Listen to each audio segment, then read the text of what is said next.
Hindu Muslim ಅಂತ ಮಾಡ್ತಾ ಇದ್ರಿ. ದೇವಸ್ಥಾನ ಹಿಂದೂ ದೇವಸ್ಥಾನದ ಬಗ್ಗೆ ಮಾತಾಡಿದ ಸಮೀರ್ ಅಂತ ಹೇಳ್ತಾ ಇದ್ರಿ. ಏನ್ ಮಾತಾಡಿದ ಸಮೀರ್?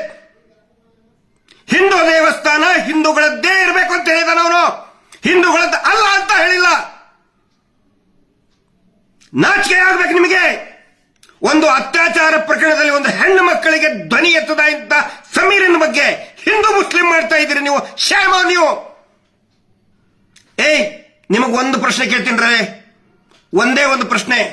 ನಿನ್ನ ಮನೆ ಹೆಣ್ಣು ಮಗಳಿಗೆ ನಿನ್ನ ಮಗಳು, ನಿನ್ನ ತಂಗಿನೋ, ಹೆಂಡತಿನೋ, ತಾಯಿಗೋ ಯಾವನಾದ್ರೂ ಒಬ್ಬ ಕಿರಾತಕ ಹಿಂದೂ ಎತ್ಕೊಂಡು ಹೋಗಿ ಹಾಳು ಮಾಡಿದ್ರೆ ಆಯ್ತು ಬಿಡಪ್ಪ, ನಾನು ಹಿಂದೂ, ಅವನು ಅತ್ಯಾಚಾರ ಮಾಡಿದವನು ಹಿಂದೂ, ಹೋಗ್ಲಿ ಬಿಡು ಅಂತೇಳಿ ಸುಮ್ಮನೆ ಬಿಡ್ತೀಯ ನಾಲಾಯಕ್?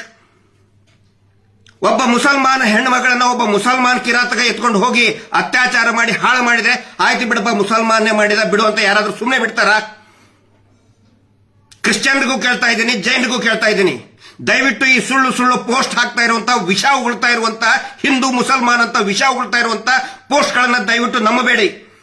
ಸಮೀರನ್ ಮೇಲೆ ಸೋಮೋಟೋ ಕೇಸ್ ಹಾಕ್ತಿರಲ್ಲ ನೀವು, ಸ್ವಯಂ ಪ್ರೇರಿತ ದಾಖಲೆ, ದೂರು ದಾಖಲೆನ ಮಾಡಿದ್ರಲ್ಲ, 299 ಅರೆಸ್ಟ್ ಮಾಡೋದಕ್ಕೆ ಬರೋದಿಲ್ಲ. ಸುಪ್ರೀಂ ಕೋರ್ಟಿನ ಆದೇಶ ಇದೆ.